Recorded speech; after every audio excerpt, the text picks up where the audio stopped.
الحمد لله نحمده ونستعينه ونستغفره ونعوذ بالله من شرور أنفسنا ومن سيئات أعمالنا من يهده الله فلا مضل له ومن يضلل فلا هادي له أشهد أن لا إله إلا الله وأشهد أن محمدا عبده ورسوله صلى الله عليه وعلى آله وصحبه وسلم الله أكبر الله أكبر لا إله إلا الله والله أكبر ولله الحمد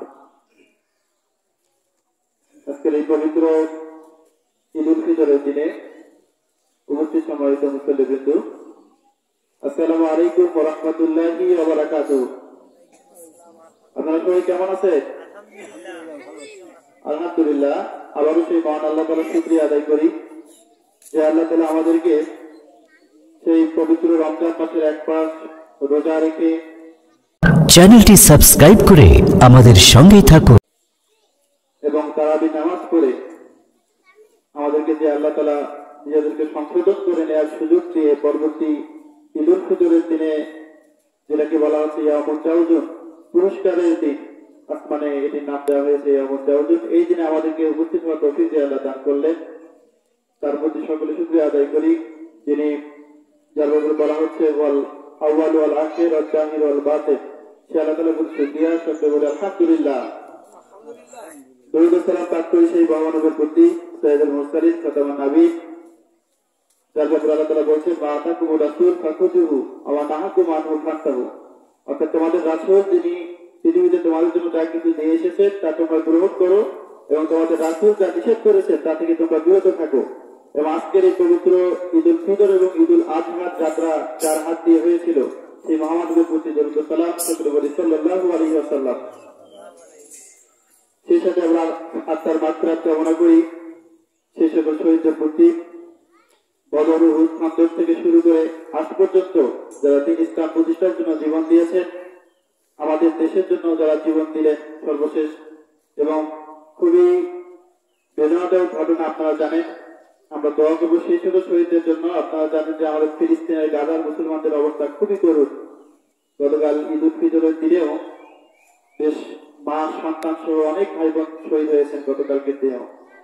সে ফিলিস্তিনের অবস্থা অত্যন্ত কঠিন। সারা বিশ্বের মুসলমানরা আমরা এত সংখ্যক হওয়া সত্ত্বেও আমরা তাদের জন্য কিছুই করতে পারছি না। তারা ইহুদি সন্ত্রাসীদের দ্বারা বারবার হামলা শিকার হচ্ছে। আমরা অবাক হয়ে কিছু ভিডিও দেখে, যখন ছোট ছোট বাচ্চারা খাবার পায় না, আমরা তো রমজান খুব ভালোভাবে ইফতারি করলাম, সেহরি করলাম, তাদের উপর যেদিন প্রথম হামলা হলো সেহরির সময়, যেখানে যুদ্ধবিরতি চলছিল, সেটা লঙ্ঘন করে ইসরায়েলি সন্ত্রাসীরা যেভাবে হামলা চালিয়ে প্রথম দিনে প্রায় 500 দিকের উপরে শাহাদাত বরণ করেছে আমাদের ভাই বোনেরা, যেভাবে হামলা তারা করেছিল। তারপরে তারা খুব কষ্ট করে কোন রকম রমজান পার করলো, ঈদের দিনেও তাদের উপর হামলা হলো। খুবই ছোট ছোট বাচ্চা, যেটা বলছিলাম, যারা আল্লাহর কাছে ফরিয়াদ করছিল যে আল্লাহ তুমি আমাদেরকে খুব দ্রুত তোমার কাছে নিয়ে নাও, আমরা মরে যেতে চাই, কারণ আমরা জানি যে জান্নাতে খাবারের কোনো অভাব নাই। আজকে তাদের জন্য খাবার বন্ধ হয়েছে, বাইরে থেকে কোনো সাহায্য যেতে পারতেছে না। এবং আবু উবাইদা, যিনি আল কাসাম ব্রিগেডের প্রধান ছিলেন, তিনি বলেছিলেন যে তোমরা ইবাদতের নামে আরব বিশ্বকে উদ্দেশ্য করে বলেছেন, তোমরা ইবাদতের নামে যা করছো, তোমরা যদি আমাদের আকসার আশেপাশে জন্মগ্রহণ করতা তাহলে জানতে পারতা যে আসলে তোমরা ইবাদতের নামে শুধুমাত্র খেলা করছো। আল্লাহ তাআলা যে কঠিন পরিস্থিতির মধ্যে রেখেছে ফিলিস্তিনি ভাই বোনদের, সেটা অনুভব করার মতো ক্ষমতা আমাদের কোনো মুসলমানের হয়নি।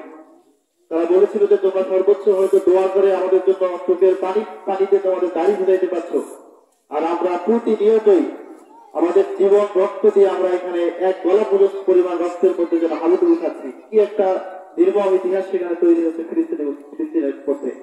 আমরা তাদের জন্য দোয়া করি। আমাদের ইন্ডিয়ায় কিছুদিন আগে আমাদের মুসলমানদেরকে অনেকভাবে নির্যাতন করা হলো, এখনো হচ্ছে।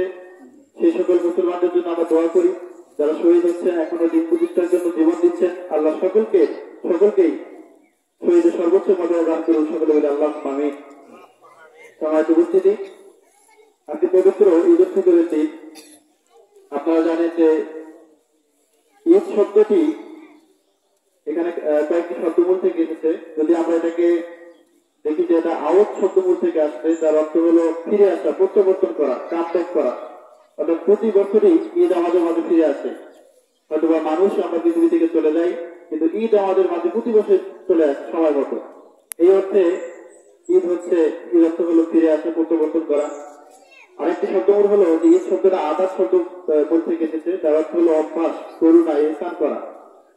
আমরা ভালো কাজের অভ্যাস করব, মানুষের প্রতি দয়া করবো, ইহসান করবো, এই অর্থ থেকে আমাদের ঈদ এই অর্থটা যেটা আদার শব্দ থেকে এসেছে। এরপরে প্রচলিত অর্থে আমরা বলি যে ঈদ মানে হচ্ছে খুশি বা আনন্দ।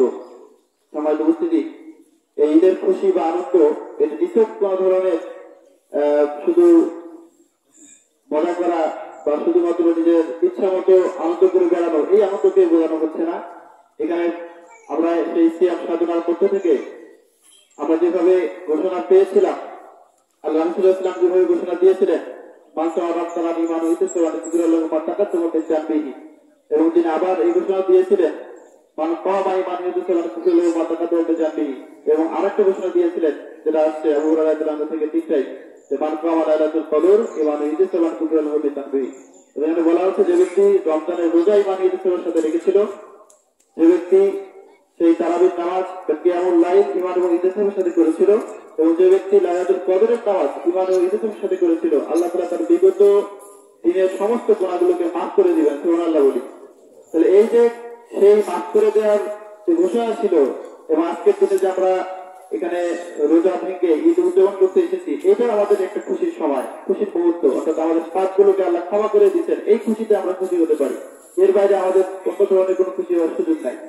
আপনারা জানেন ঈদের দিনেও এমন এক সময় হযরত ওমর রাদিয়াল্লাহু আনহুর সময় তাকে খুঁজে পাওয়া যাচ্ছে না, তিনি কোথায়, পরে খুঁজতে দেখা গেল তিনি তার একটা জায়গায় এসে অবস্থ অবস্থায় তিনি অত্যন্ত কান্নাকাটি করছেন, খুব জোরে জোরে, অবস্থা খুবই খারাপ। তো সাহাবারা জানতে চাইলেন যে হে আমিরুল মুমিনিন, আসলে ঈদের দিন আসলে খুশি থাকার কথা, সবাই তো আমরা খুশি, আপনি কাঁদছেন কেন?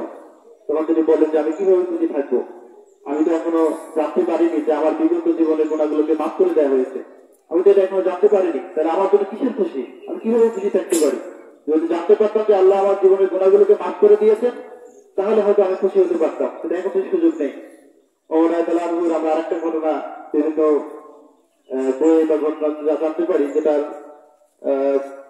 সমস্যা যেটা হচ্ছে উৎস একটু ভিন্ন হলেও ঘটনাটি থেকে অনেক শিক্ষা আছে। যেমন এখন আপনারা জানেন যে ঈদের দিনে, বিশেষ করে ঈদের আগে আমরা যে সবাই জামা কাপড় কেনা, ঈদ মার্কেট করা নিয়ে ব্যস্ত থাকি, তার স্ত্রী এক সময় বলছিল যে আমরা নিজেরা নয় কিছু না কিনলে অন্তত পক্ষে আমাদের বাচ্চাদের জন্য কিছু কেনা উচিত। তখন আমরা জানি যে সেই ওমর রাদিয়াল্লাহু আনহু বলছে যে আমার তো টাকা পয়সা নেই, আমি কিভাবে তাদের জন্য কিনে দেবো। পরবর্তীতে তার স্ত্রী বললেন যে তুমি তোমার যে অর্থ উপদেষ্টা আছে বা অর্থের দায়িত্বে আছে তার কাছ থেকে চিঠি দিয়ে অন্তত আগামী মাসের অগ্রিম বেতনটা নিয়ে নাও, সেটা দিয়ে প্রয়োজনে বাচ্চাদের কেনাকাটা করো, কারণ সবাই তো ঈদের দিন উপলক্ষে বা ঈদের আগে সবাই মার্কেট করে ফেলে, আমাদের বাচ্চাদের তো কেনার মতো দিতে হয়নি। তো আমরা দেখেছি সেই সময় তিনি যখন এই কাজটি করতে গেলেন, আবু উবাইদা ছিল অর্থের দায়িত্বে, তার কাছে যখন চিঠি পাঠিয়েছিলেন যে আমাকে আগামী মাসে অগ্রিম কিছু টাকা দেয়া হোক, আমি এটা দিয়ে কেনাকাটা করি বাচ্চাদের জন্য, তখন আবু উবাইদা উল্টা আরেকটা চিঠিতে তাকে বলেছিলেন, প্রথমত উনি একটু অবাক হয়েছিলেন, তারপর চিঠিতে বলেছিলেন যে আমি আপনাকে দুইটা শর্তে আগামী মাসের বেতনটা অগ্রিম দিতে পারি। একটা শর্ত হচ্ছে যে আপনাকে গ্যারান্টি দিতে হবে আপনি আগামী মাস বেঁচে থাকবেন, আর একটি শর্ত হচ্ছে যে আপনাকে এই গ্যারান্টি দিতে হবে যে আপনি আগামী মাস আবার এই খলিফার দায়িত্বে থাকবেন, জনগণ আপনাকে আবার খলিফার দায়িত্বে রাখে। এই দুটো শর্ত যদি আপনি আমাকে গ্যারান্টি দিতে পারেন, তাহলে আমি আপনাকে আগামী মাসে বেতনটা দিব। এই চিঠি পেয়ে ওমর রাদিয়াল্লাহু আনহু অঝরে কাঁদলেন। পরে তো ঘটনা আপনারা জানেন, তারপর তো সেটার আর কোনো তিনি তো দিতে পারলেন না। তো এটা বলার উদ্দেশ্য হলো যে সাহাবাদের ঈদ তাদের আসলে আনন্দ ছিল না যেরকম আনন্দ আমরা করি। ঈদের দিন আসলেই আমরা যেভাবে ঘোরাঘুরি করি, ঈদের দিন আসলেই আমরা যেভাবে আনন্দ ফুর্তি নিজের মধ্যে অনুভব করি, আসলে এরকমটা ইতিহাস সাহাবাদের মধ্যে ছিল না, যেটা আমরা একটু অতিরঞ্জিত করে ফেলি। ঈদ উল ফিতর, ঈদ শব্দটার কথা আমরা বললাম, ফিতর শব্দটা অর্থ হচ্ছে ভেঙে ফেলা, ব্রেকফাস্ট যেটা আমরা বলি, আমরা রোজা ভাঙ্গা, এই জন্য বলা হয় যে ঈদ উল ফিতর মানে হচ্ছে রোজা ভাঙ্গারি, আমাদের রোজা ভাঙ্গার আনন্দ এটাও বলা যেতে পারে। অর্থাৎ আজকের দিন যদি কেউ রোজা রাখতে চায়, তার কি আজকের দিন রোজা রাখতে পারবে বলে দেখি? আজকের দিন এবং আগামী ঈদ উল আজহা, এই 2 দিন এবং 8 দিন, যে আইয়ামে তাশরিকের যে 3 দিন আছে, এই 3 দিন সহ 5 দিন আমাদের জন্য রোজা রাখা হারাম, আমরা রাখতে পারবো না, আল্লাহ তাআলা আমাদের নিষেধ করে দিয়েছেন। সময় তো বুঝতে দিই আজকের এই ঈদ আল্লাহ রাসূল বলছিলেন যে প্রত্যেক জাতিদের জন্যই এরকম আনন্দঘন কিছু মুহূর্ত বা আনন্দঘন কিছু দিন রয়েছে, তা আমাদের জাতির জন্য এরকম আনন্দপূর্ণ দুইটা দিন, একটি হচ্ছে ঈদুল ফিতর, ঈদুল আজহা। এই দুটার ইতিহাস উৎপত্তি আপনারা হয়তো জানেন। আজ থেকে 1400 বছর আগে ঈদের জন্ম হয়েছে। আল্লাহ সাল্লাম যখন মক্কা থেকে মদিনায় হিজরত করলেন, তিনি দেখতে পেলেন যে সেখানকার লোকেরা অনেক আগে থেকেই দুইটা দিবস, শরতের পূর্ণিমা এবং বসন্তের পূর্ণিমা, শরতের পূর্ণিমায় নওরোজ নামে একটা উৎসব এবং বসন্তের পূর্ণিমায় মেহেরচাঁদ নামে একটা উৎসব পালন করে আসছিল। এবং এই দুইটা উৎসবে তারা শিরকিপূর্ণ অনেক কার্যকলাপ সহ কিছু দেখাশোনা বিষয় ছিল যেগুলো মুসলমানদের সাথে চায় না, এরকম ঘটনা ছিল দুইটা উৎসবে। আল্লাহ জানতে চাইলেন সাহাবীদের মাঝে, তোমরা এই দুইটা দিনে কি করো, অর্থাৎ এই দুইটা দিন তোমাদের কিসের দিন? তারা বললো যে এটা আমরা জাহির যুগ থেকেই করে যাচ্ছি, এটা আমাদের খুশির দিন হিসেবে আমরা এই দুইটা উদযাপন করি। তোমরা আল্লাহ বললেন যে তোমাদেরকে আল্লাহ তাআলা এই দুইটা দিনের পরিবর্তে অন্য 2টি দিন তোমাদের জন্য নিযুক্ত করে দিচ্ছেন বা তোমাদের জন্য নির্ধারিত করে দিচ্ছেন। সেই দুইটা দিনই তোমাদের জন্য আনন্দ এবং ইবাদত একসাথে তোমরা করতে পারবে, এবং সেই জন্য শ্রেষ্ঠ দিন হবে ঈদুল ফিতর এবং ঈদুল আজহা। তখন থেকে আমরা, এটা দ্বিতীয় হিজরি ঘটনা, তখন থেকে আমরা ঈদুল ফিতর এবং ঈদুল আজহা পালন করে আসছি। সম্মানিত উপস্থিতি, আমাদের এই ঈদের যে শিক্ষা, আমরা আজকে দিন একটা বিষয় প্রথমে বলেছি যে আসমানে এটা না বলা হয় পুরস্কার দিবসের দিন। আল্লাহ তাআলা ফেরেশতাদের বলছিলেন যে এই যে কোনো শ্রমিক যদি কাজ করে তাহলে তাদেরকে কি করা যায়, ফেরেশতারা বলছেন যারা তাদেরকে পূর্ণ পরিশ্রম মানে পূর্ণ প্রতিদান তাদেরকে দিয়ে দেয়।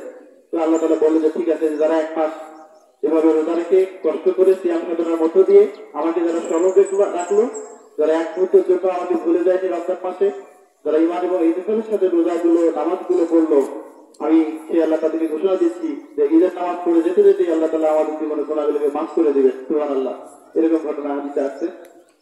সুতরাং আজকে যেটা পুরস্কারের দিন, পুরস্কারের দিবস হিসেবে ঘোষণা করা হচ্ছে। আমরা আজকের দিনে দেখবো যে দুইটা ওয়াজিব গুরুত্বপূর্ণ, বিশেষ করে ঈদের যে নামাজ পড়বো এটা, এবং পাশাপাশি যাকাতুল ফিতর, যাকাতুল ফিতর আদায় করা, এটা আমাদের জন্য ওয়াজিব করা হয়েছে, বাধ্যতামূলক করা হয়েছে। আমরা সংক্ষেপে ঈদের শিক্ষার দিকে যাবো ইনশাআল্লাহ, যে আমাদের ঈদুল ফিতর কি শিক্ষা দেয় আমরা এগুলো দেখবো।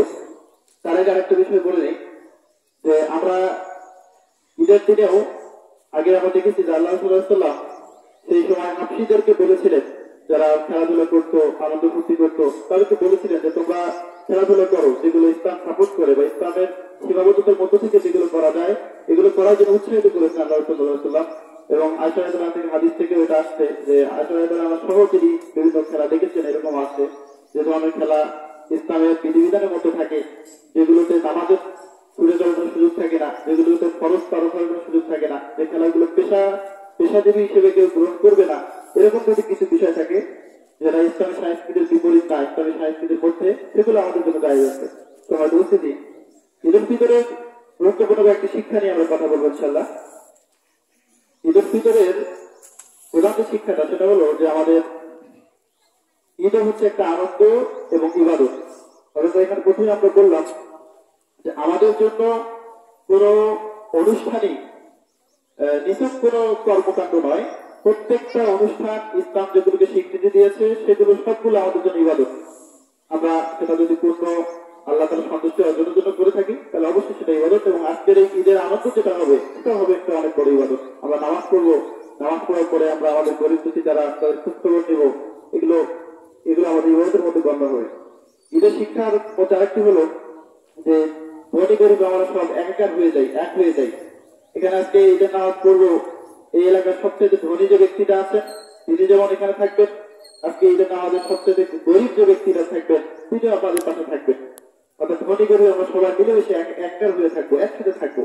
ইসলাম তো আমাদেরকে এটাই শিক্ষা দিচ্ছে যে আমি অনেক ধনী হতে পারি, কিন্তু আমার পাশের বাসায় যিনি আছেন অনেক গরিব, তার খোঁজ খবর আমাদেরকে নিতে হবে। এই জন্য এখানে বলা হয় যে আমার সেই গরিব ভাইটা, আমার সেই পাশের গরিব মানুষটা, সেও যাতে ঈদুল ফিতর খুব ভালোভাবে করতে পারে, এই জন্যই আপনারা জানেন যে ঈদুল ফিতর যেটা আমাদের জন্য বাধ্যতামূলক করে দেওয়া হয়েছে। ইসলাম কত সুন্দর একটি শিক্ষা দিচ্ছে আমাদেরকে যে আমরা ভালোভাবে থাকবো না, শুধু আমাদের ঈদ হবে, আমাদের শুধু আনন্দ হবে, এমনটি কখনোই হতে পারে না। ঈদ তো তাদের জন্য হবে যারা অত্যন্ত গরিব, যারা মিসকিন ফকির টাইপের আছেন বা যাদের অবস্থা অনেক অসচ্ছল, তারাও যাতে আমাদের মতো করে ঈদের সুন্দর পোশাক পরিপাটি হয়ে আসতে পারে, এই জন্য আমাদের ঈদুল ফিতরটা ওয়াজিব করে দেওয়া হয়েছে যে তাদেরকে সেটা দিতে হবে। ইসলাম এটা একটা জাস্টিস করেছেন। আমরা যেটা বলি যে উই ওয়ান্ট জাস্টিস, সেটা আমরা ইসলামের প্রত্যেকটা বিধিবিধানের দিকে তাকালেই বুঝতে পারবো সময় উপস্থিতি। সুতরাং এখানে আমরা সংঘবদ্ধ হব, একসাথে মিলেমিশে এসেছি। ধনীকে গরিবের প্রশ্ন করা এখানে কোনো সুযোগ নাই। এটা আমাদের একটা অনেক বড় শিক্ষা দেয় ঈদের ফিতরের দিন বা ঈদের দিনটা। এরপরে আমরা যেটা দেখবো যে আমাদের রুচিশীল এবং মননশীল কিছু সাংস্কৃতিক শিক্ষা দেয়, যেটা আমরা প্রথমেই বললাম। ঈদ আমাদের সমানুবর্ততা শিখায়, নিয়মানুবর্তিতা শিখায়, এখানে কোনো ধরনের নিয়মের পরিবর্তন আমরা দেখি না। এবং জীবনের প্রত্যেক ধাপে ধাপে তাকওয়ার যে একটা অনুভূতি আমরা রমজানে দেখেছি, আজকে ঈদ থেকে ঈদের পরবর্তী জীবনে এ যদি আমরা আমাদের জীবনে প্রয়োগ করতে পারি, তাহলে এটা হবে আমাদের রমজান এবং ঈদের অন্যতম একটা শিক্ষা। যেভাবে রমজানে আল্লাহ তাআলাকে ভয় করে আমি সর্বক্ষণিক চলেছি, যেভাবে রমজানে আমি নিজেকে আত্মনিয়ন্ত্রণ এবং আত্মশুদ্ধির ধারণায় নিজেকে অনেক বেশি সংশোধন করার জন্য আমি অনেক নিজেকে যত্ন করে রেখেছিলাম, নিজেকে খেয়াল খুশি করে সবসময় এটা খেয়াল রাখতাম যে আমার দ্বারা যাতে কোনো পাপ না হয়, আমার দ্বারা যাতে কোনো ক্ষতি না হয়।